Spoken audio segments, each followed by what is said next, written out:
আমরা আরো দৃঢ়ভাবে শপথ গ্রহণ করি। এবং আজকে যখন ফেব্রুয়ারি মাসে 12 তারিখে নির্বাচন ঘোষিত হয়েছে, একটি ছাত্র গণতার অভ্যুত্থানের মধ্য দিয়ে যখন ফ্যাসিস্ট হাসিনা পালিয়ে গেছে, তখন আবার নতুন করে একটা ধ্বংসপ্রাপ্ত অর্থনীতির বাংলাদেশকে গড়ে তোলার জন্য, গণতন্ত্রকে প্রাতিষ্ঠানিক রূপ দেওয়ার জন্য আমরা আজকে এখানে শপথ নিয়েছি। এবং এই শপথের মধ্য দিয়ে বাংলাদেশ জাতীয়তাবাদী দল এবং সমস্ত অঙ্গ সংগঠন বাংলাদেশে শহীদ জিয়ার যে আদর্শ, সে আদর্শকে এখানে বাস্তবায়িত করবে, এই শপথ আমরা আজকে এখানে নিয়েছি।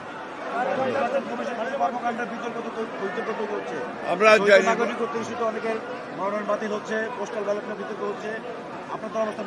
এটা বরাবরই আপনার নির্বাচন কমিশনের যখন বাছাই হয় তখন কিছু সমস্যা থাকে, এটা নতুন কোনো ব্যাপার না। আমরা এখন পর্যন্ত নির্বাচন কমিশনকে দেখেছি যে মোটামুটিভাবে তারা যোগ্যতার সঙ্গেই কাজ করছে। আমাদের যে সমস্যাগুলো একটা আমরা মনে করেছি সেগুলো আমরা গতকাল তার সামনে তুলে ধরেছি এবং আমরা বিশ্বাস করি যে নির্বাচন কমিশন যোগ্যতার সঙ্গেই এই নির্বাচন পরিচালনা করতে সক্ষম হবে।